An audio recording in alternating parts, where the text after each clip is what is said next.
Let's take a look at measures of center. What I mean by that, so measures of center include mean, median, and mode. Those are measuring the literal centers of pieces of data. Now, when you have numbers, these are all known as data sets. All right, so these are our data sets. Data sets can be displayed in various ways. You can extract information like the mean, which another word for mean is average. In order for us to take the average of something, you want to add up all of the numbers. So all of these, 46, 35, 23, 37, 29, 53, and 43. When you add them up, you find out that you're going to get 266, and you're going to divide it by 7. The reason we're dividing by 7 is because there's 7 pieces of data in the data set. So you want to divide it by the number of pieces of data there are. Once you do that, and as you know, you can use a calculator, you'll find out that the mean is 38. Another measure of center is the median. Median is referring to the middle. Now, you cannot find the middle unless you order from least to greatest. So let's order this. 23. I'm going to cross it off as I go so I make sure I get that number and I don't use it, that piece of data again. Okay, now that I have it in order from least to greatest, I can find the middle. So if I cross one out on this end, I can cross it out on this end. Same thing, same thing. Oh, I crossed 3 off on both sides, and so I left with 37 as my median, which is in the middle.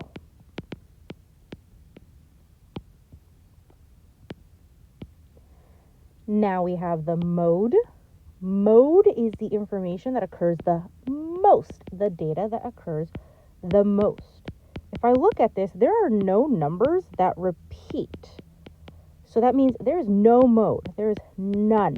You can write no mode or you can write none. You cannot write 0 because 0 is a number and that would be included in the data set, and there's no 0 in this data set. So be very, very picky and careful. Now that we've done our measures of centers, I want to take a look at range because that's another piece of information we can get from our data set. Range is when you take the maximum, which in this case is 53, and you subtract it by the minimum, which in this case is 23. So our range is 30. It's finding the difference between the largest and the smallest. So whenever I ask you to find mean, median, mode, or range, these are the steps you have to take. However, there's one little caveat, one little trick to median. Let's take a look at problem number 2 to help us understand it. In order to find median, again, yes, we have to put it in least to greatest. So let's go ahead and do that. Oops, I missed one, which is why it's good to cross it off and keep track of it. Remember, if numbers repeat, yes, you repeat it. You do not leave it out because it's part of the data set. That data occurred twice. Okay, so now if I count this, I have 1, 2, 3, 4, 5, 6, 7, 8. Okay, so if I cross it on this side, 1 and 1, 1 and 1. I'm stuck with 2 in the middle. So what that shows me is I have to find the mean between those two because I'm taking those two numbers and dividing it by 2 to be able to find out what's in the middle of it. And it ends up being 56.5. These numbers are a little bit closer, so it's a little bit more obvious that the number in between 56 and 57 is 56.5. But sometimes they're going to be a little bit apart. And so what you do is add them up and find the middle. Now over here, we have a line plot. It's also known as a dot plot. Instead of X's, people might use actual dots.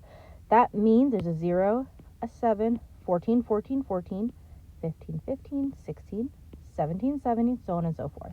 What it's showing us is the number of hours students said they spent on homework in 1 week. We want to figure out which measure of central tendency best describes the data, meaning we need to pick mean, median, or mode. So you're going to want some generic notes that'll help you, kind of like rules to follow.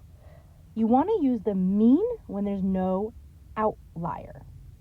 You want to use the median when there is an outlier. And you want to use the mode when the data set consists of many repeated numbers, like it's pretty much just repetition of numbers. if you take a look at this, what I mean by outlier is exactly kind of how it sounds. It lies on the outside of the data. We see most of the data trending here, so these two are outliers. Sometimes you could have one outlier, sometimes you have two outliers, right? That's okay. In this case, there are outliers. So for us, median is the best measure of center because of the outliers. You can always make a case for mean and say, well, mean would probably be best because, remember, again, just justify your answer. A lot of data analysis has to do with just that, analysis, and you have to be able to figure it out from there. When you take a look at how outliers affect mean, median, mode, is you'll see that when there is an outlier, the mean gets skewed a little bit, whereas the median doesn't change as much compared to the mean.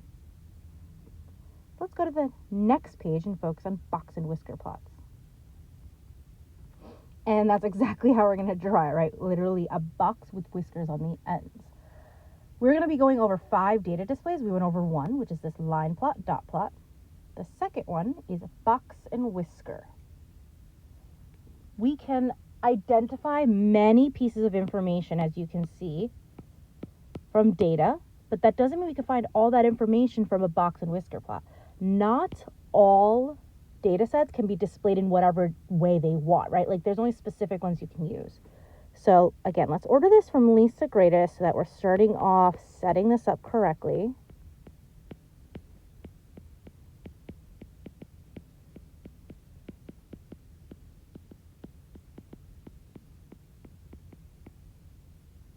And I'm just going to count to make sure I got them all.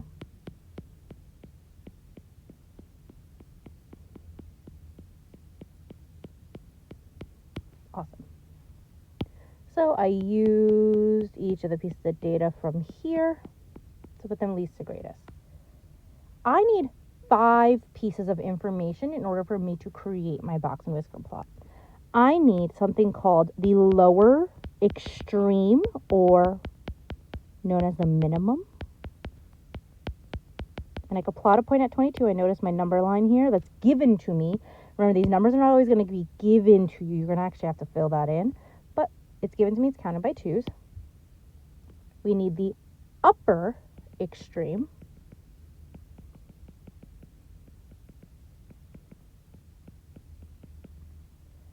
So we can plot that, which is 68. And then we're going to find the median. When you find the median, you'll find out it works out perfectly right here in the middle. Here is our median. We plot a point there. Okay, we have 3 pieces of information. That stuff we knew how to extract. This is the new part. You want to find the first quartile or the lower quartile, which is you want to find the median of the lower half of the information. As you see, it goes all the way from the lower extreme all the way up to the median, not including the median.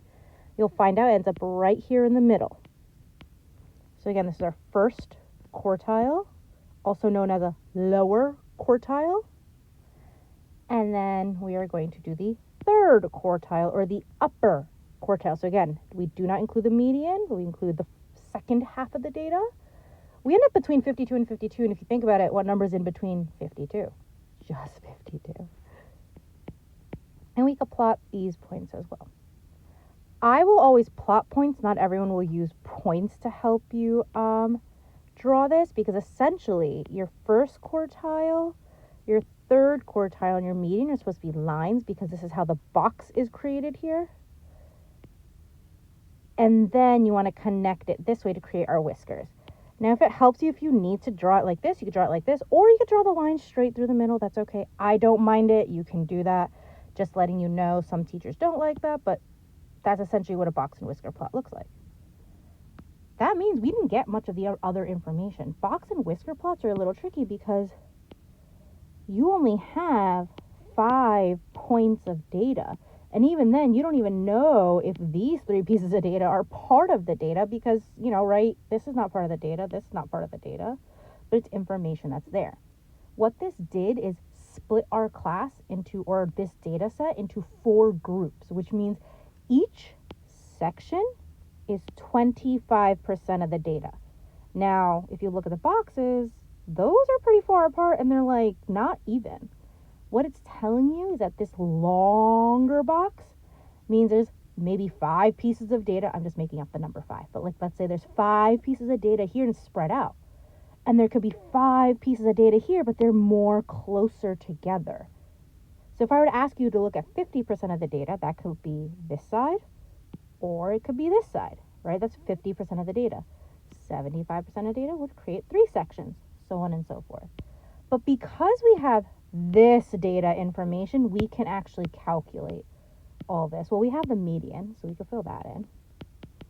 But the other data we can actually calculate because we have things here.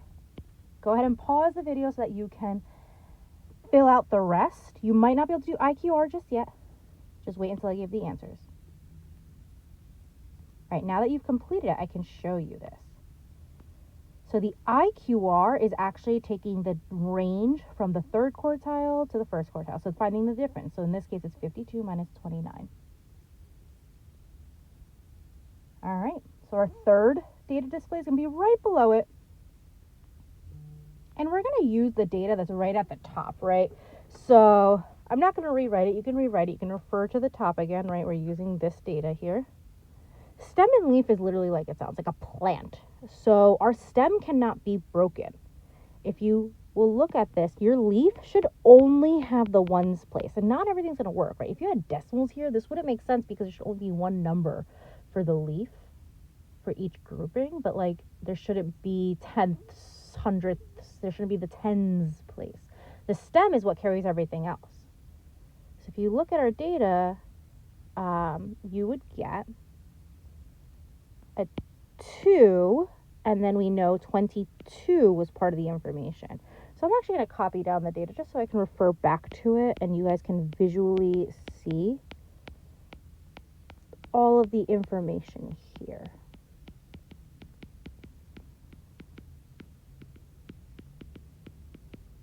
Okay, so this 22 is split right there. Now, I could start at the 2 or I could start at 1 or 0, but I want to show you by putting 1 and 0 here, there's nothing that is in the single digits in this data set, and there's nothing that's in, has a 1 in the tens place. So I keep it blank. I do not put 0 because those are not part of the data. Again, you keep these blank. So I'm just showing you that you don't want to break the stem, right? Let's say I put a 3 here and there was no, like let's say this 32 and 38 weren't here, and I put a 3. You leave this blank. You continue on to 4, okay? You do not break the stem. So 22, 25, 26. Take a look. There's no commas, no periods, no nothing. There's gaps in between to organize our work. So now 30 is next. So 32, 38, and then it's 42, 45, 46, 48. So it's super important to keep your handwriting neat. So it's 52. There's another 52. Yes, you have to put it in there. Then you have 60 and 68. So our key will be how we are reading this, right? So let's say for this specific one, it would be 2 with our line. You read it as 22. If it was something that was like 10 and there was like 2 over here, our key would be 10, line 2, which represents 102. So go ahead and just check your answers with what I have on the screen. And there's another example here on the right-hand side of how not to skip a stem. The nice part is the next 2 data displays on the next page are related to each other. They're still 2 separate data displays, but they're related to each other. So frequency table is what is displayed here, right? It groups data into intervals. What I mean by intervals, it's sections. So as you can see, this is an interval, right? 51 to 60, 61 to 70, 71 to 80. Now think about it. Why isn't this 50 to 60, 60 to 70, 70 to 80? If you're thinking because then there would be an overlap here and you wouldn't know where to put 60 or 70, you're right. There would be an overlap and you can't have that happen. Another data display is going to be called a histogram, which is a type of bar graph, except it's a little bit more specific because we, again, use intervals. So we're going to use our frequency table to help us get there. I know my intervals as they've been set up for us. They're not always going to be set up for us, but I'm setting them up for you here. So 51 to 60, 61 to 70, 71 to 80, 81 to 90, and 91 to 100. Okay. What we're looking at is how frequent these scores come up. So how many scores were between 51 and 60? Well, I found one here, and I found one here. So that's 2. So you can use tally marks, or you can use the number 2. It's up to you. And you want to fill out the rest by doing the same, right? 61 to 70, there should have been 3. If you want to pause the video before I give you the answers, you can do that.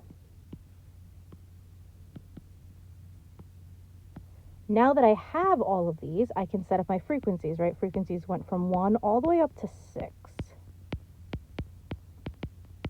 Also specific is bar graphs for a histogram have no gaps in between them. So watch, when I do 51 to 60, I have to go all the way up to the 2, and I shade it in. So now 61 to 70, it goes up to the 3. It's kind of connected to like the 51 to 60 because there's no gaps in between the literal bars, the rectangles. Go ahead and fill this out. And your answer should look like this. Again, these are 2 different data displays, but one's a histogram, one's a frequency table, and you can use them for each other.